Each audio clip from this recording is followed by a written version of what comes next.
first explanation, that the difference between the time of science and the time of politics and industry, technology. And the second is that it requires a minimum of consensus. I'm not saying that everybody will agree on what is needed to get to climate neutrality. But if we lose too many people, if we lose too many countries like Poland or Czech Republic and others, if we lose too many communities like coal miners and so on, then we will have in Europe things like we had in France, and I come from France, what the yellow jackets, the gilets jaunes. Precisely, we want to avoid this. Means that it takes a bit of time to put all the communities and the countries together in order to move to the climate neutrality. So we are now exactly in that process, and I'm very proud to be one of the players of this process today. Yeah. So, Mr. Canfin, we are also live on Facebook now. So please, I would like to ask our viewers again to send us your questions. Moving on to the post-COVID-19 crisis, the Commission has recently proposed a new 750 billion recovery instrument. It's called Next Generation EU, and which will be embedded within the EU long-term budget. The EU has updated its budget proposal and recovery program from the COVID-19 crisis and will reserve 25% of the funding for climate-friendly expenditure. With all these different funds and programs, what will the Green Deal focus on in the EU recovery plan? So then it could start being very technical when we touch upon the European budget or the so-called MFF or the recovery plan. Just maybe a few very key messages.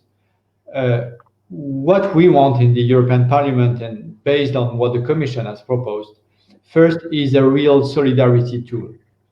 So meaning that we need to have something very impactful for countries that have been the most hit by this crisis, like Spain and Italy, for instance. So that's the first thing. The second key message is that we want to have it aligned with the Green Deal. I mean, back to the last time we had a so-called recovery package, it was 10 years ago. And 10 years ago, we completely missed this opportunity. We re-injected a lot of public money into the economy, but we didn't speed up the transformation. So this time, we want exactly to do the opposite of what we did 10 years ago, meaning we want to re-inject massively public investment into the economy to sort of to move from the current situation to a better situation for jobs, for instance, obviously.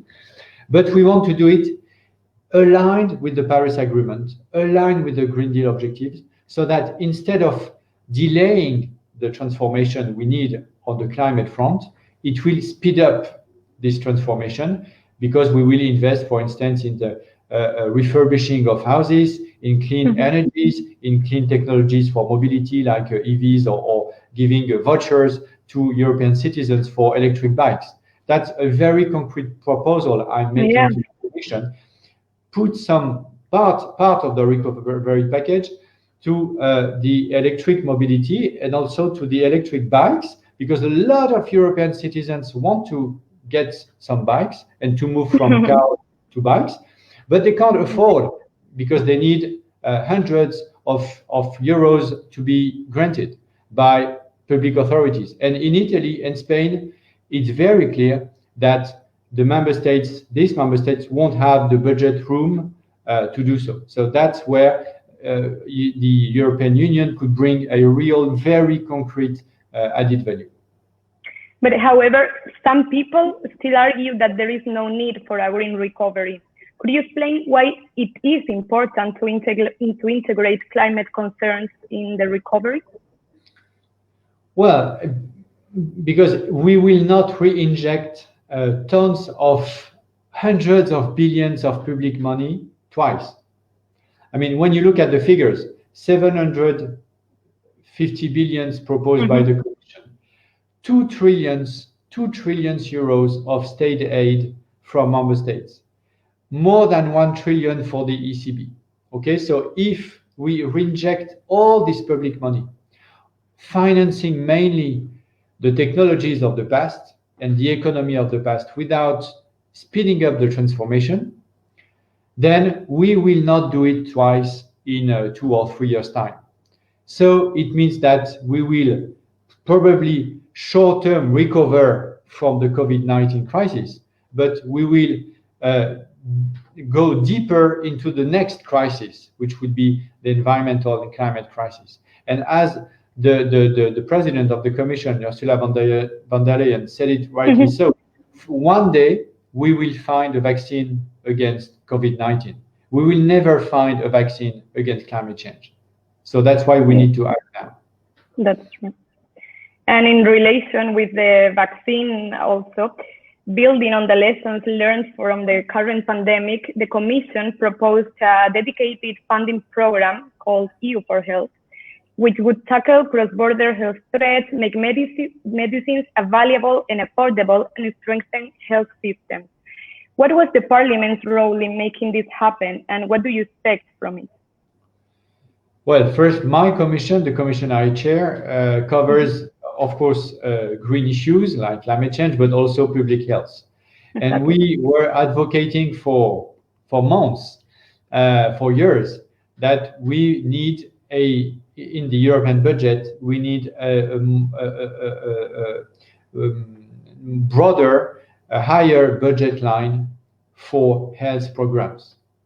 And then COVID-19 happened. And of course, now everybody agrees that we need a European budget line on health in order to help to find a vaccine, in order to help to buy the necessary equipment when needed, in order to finance the operating of hospitals in the most hit regions, like in Italy and Spain, things like that. Very, very concrete, nothing bureaucratic, very concrete material, concrete support to hospitals on the ground and so on. And we need European solidarity there as well. And then this solidarity will be channeled through this new budget line. We have been advocating for it for years, and now we are going to have it, and it's very good news for us as committee because it's a win, but mainly for Europeans. Perfect. And moving back to the Green Deal, I'd like to bring up the new Farm to Fork strategy, which aims to protect nature, ensure healthy food for everyone, and ensuring farmers' livelihoods. What are its key points to achieve this, and will this be transformed into EU legislation? So again, as I said, the Green Deal is very broad, and the Farm to Fork strategy is a piece of the Green Deal, and as well, the Farm to Fork strategy is very broad itself. So just taking maybe two objectives. The first one is three objectives. The first one is to have 30% of the whole EU territory, maritime and terrestrial, covered by protected areas. And then that will make for nature, I would say, a safe haven where nature can regenerate. Second objective, having 25% of the agriculture food production following organic methods in 2030. So moving from around 7 where we are today to 25, because we know now that there is a huge appetite from European consumers to go to organic food, and we import more and more organic food from outside, which is completely absurd from an environmental perspective, but also, of course, from an economic perspective. So that's why we need to scale up organic production, domestic organic production within the EU. And maybe a third objective would be to reduce the pesticides use, because so far it might be seen as strange for some, but so far we haven't had any objective at the European level to reduce the use, volume, and risk of pesticides.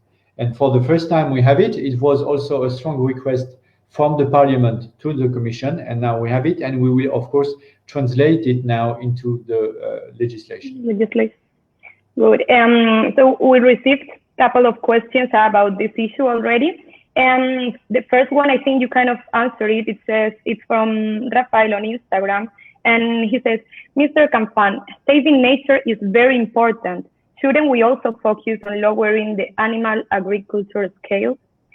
And then the second one is from Sarah on Facebook.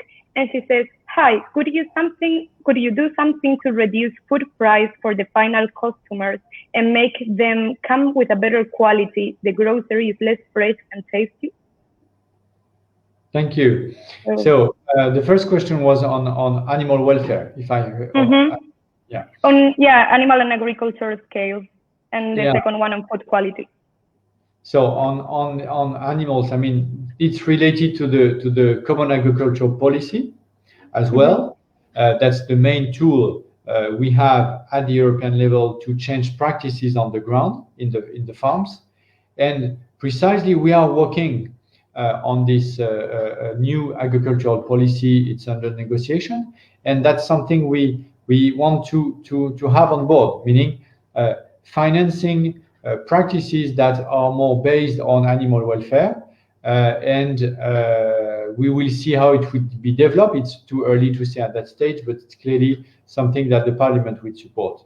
On the second question, first, if you want to reduce the price for food, then we need to make sure that it's not because just we import bad quality food from countries without following the rules of the game we are setting for our farmers in Europe. Otherwise, it means that it is unfair competition for our farmers. So that's why it is something as well the Parliament is really pushing for, making sure that the imports of food from, I don't know, from Thailand, from Indonesia, from Brazil, from Canada, and so on, comply to the same rules when it comes to pesticides, for instance, that we have today. Because otherwise, for a farmer, it's very difficult to understand why he can't use a pesticide because it's forbidden in Europe. But then if the very same product is imported from Brazil, these very same pesticides can be used. So if we want to have the fair price, it's a fair price for the consumer. It's also the fair price for farmers. Then another angle to reduce the price is to use the lever of fighting food waste. I mean, you might know that we waste almost 30% of the food we produce, which is a disaster from ecological reasons, of course, but it's also a very high price to pay because we pay for 30% of things we do not eat. So that's another leverage we want to use. And then also making sure that all over the chain, from the farmers to the final consumers, there is no undue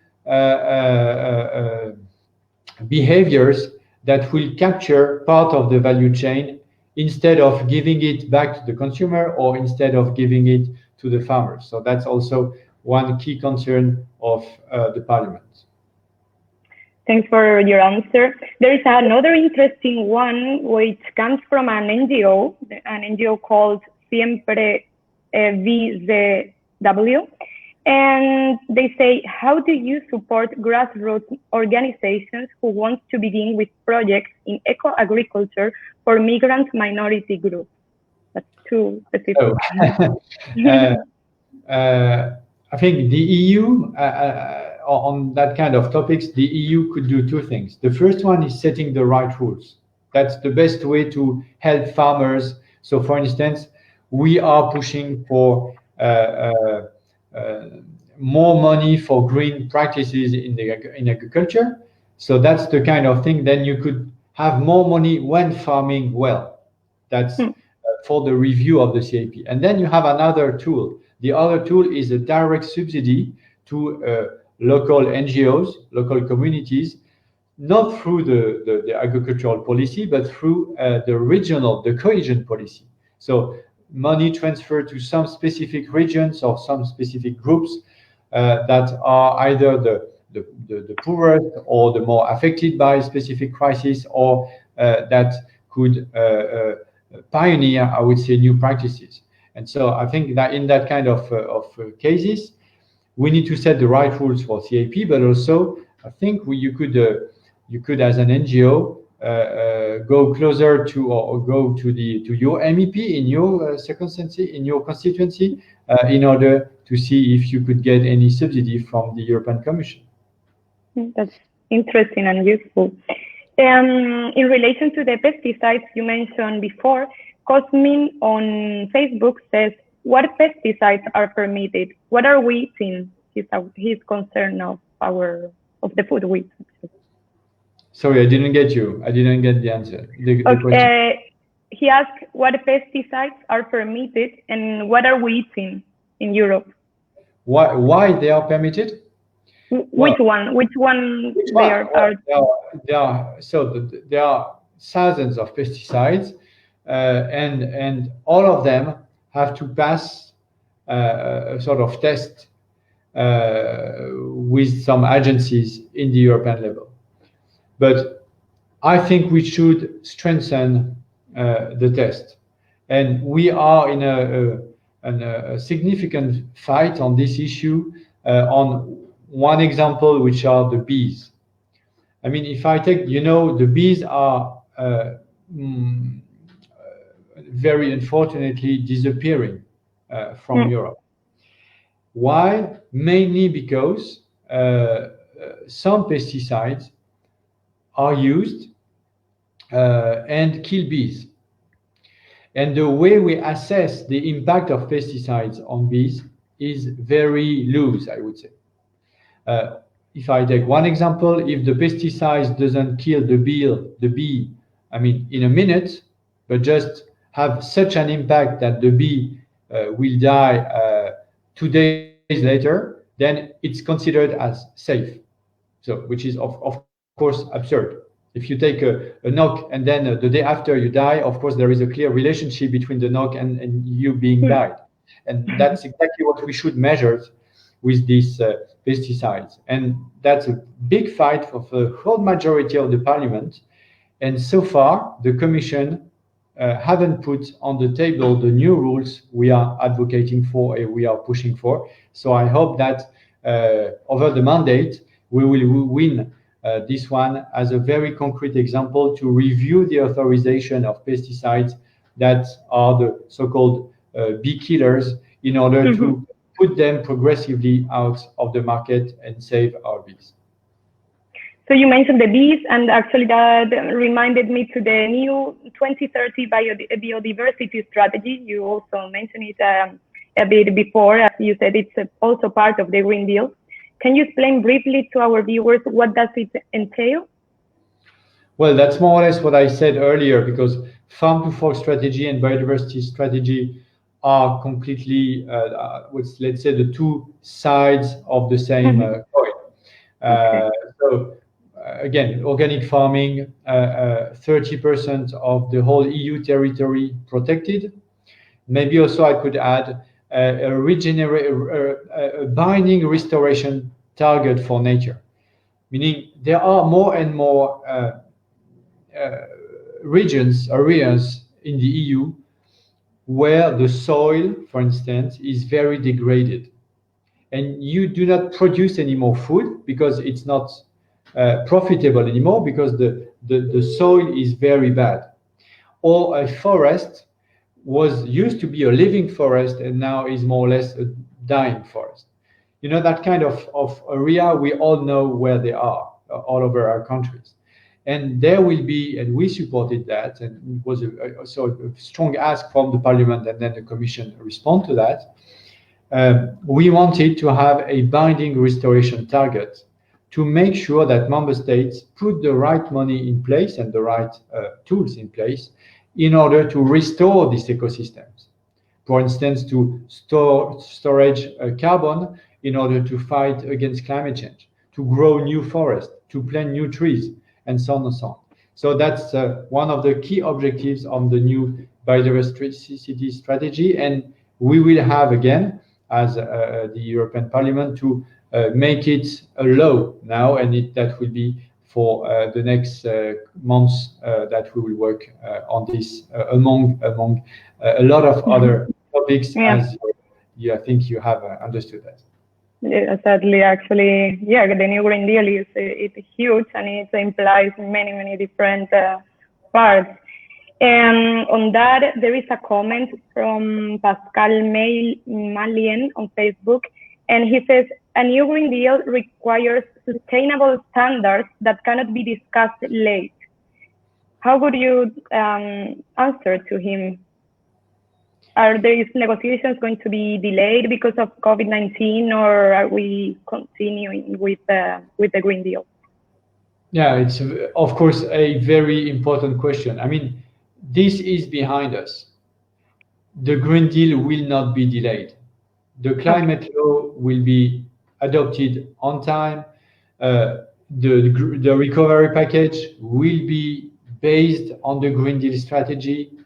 The Green Sustainable Finance package will be adopted on time as well. So a lot of examples, farm to fork, biodiversity, a lot of examples can reassure those who are still afraid. The Green Deal will not derail. Now it's for sure. 2 months ago, 3 months ago, some voices from the industry, from some countries, tried to make it derail, or at least to delay it, and to say, well, we will see later on and so on. But nobody bought this argument, because on the contrary, the majority of this House, the majority of the countries in Europe consider that we should make the most of the recovery package precisely to win on the economic front and to win on the climate front as well. That's I would say the consensus here in Brussels. I'm not saying that everybody follows this, but a strong majority is behind this line. So don't be afraid, but be vigilant. Be vigilant, because of course the devil is in the details. So we need to check file after file, article after article, that we really deliver on what we want, and that's exactly my role as chair of the ENVI committee. Yeah, moving to the climate law, you mentioned on November last year, the Parliament declared a climate emergency and called for all relevant EU legislation to be in line with the aim of keeping global warming to under 1.5 degrees. Parliament actually is expected to decide its position on the climate law in October, right? So will the EU update its climate change target for 2030? And if yes, what it should be? Then in relation to this, there is a question by an Italian follower on Instagram, Giuli Dedini, and he says, Mr. Canfin, when do you think it's a realistic timeline for an agreement on the climate law? Thank you. So if we could make sure that it is the last question, because unfortunately I have other things to do precisely again on the climate law. No problem. So we, in the Parliament, our timeline is very clear. We will vote in ENVI September 10th, and we will vote in the plenary the first week of October. Then, of course, the key question is now from the Council side. And I hope that Germany, because Germany will have the presidency of the EU in the coming days now up to the end of this year. And I hope that Angela Merkel will make the adoption of this climate law a top priority for her as the EU president for the next 6 months. Because that would be, for her, to my view, a very, very important legacy from a political standpoint, because as we all know, she will leave the German chancellor position next year. So that's something which will be key. Either Angela Merkel decides to make it part of her legacy or not. If she doesn't, I don't have any certainty if we would be able to have a deal before the end of the year. If, on the opposite, she wants to have her legacy on the climate law, then it will speed up the process. We all know that from the Parliament, it will be dealt with with our position first week of October.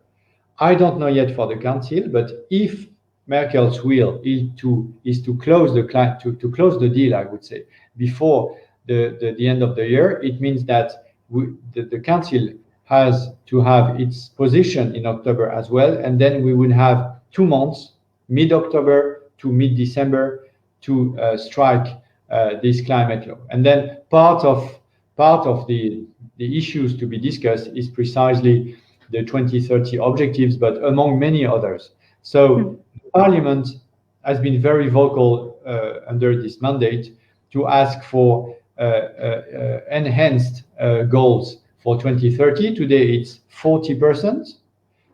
What we want, what the majority wants so far, is 55% of CO2 reductions compared in 2030 compared to 1990.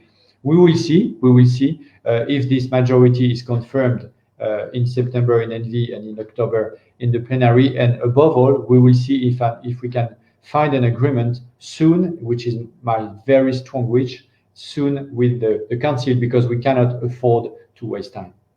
Yeah, so let's hope so. So yeah, finally, very quickly before we wrap up, I'd like to read some nice comments from our followers. One is from Pupia, who really appreciates the work Parliament is doing and says, "Thank you for taking this issue seriously." So thank you, Pupia, for watching us too. And then David Falk on Facebook says, "I'm very happy with EU environmental policies." Thank you to everyone who's sending comments today. Yeah, Mr. Canfin, let's leave it here. Good luck for the plenary this week. And many thanks for joining us this morning. And thank you to our viewers on Facebook and Instagram as well. Have a lovely afternoon, everyone. Okay, thank you. Bye.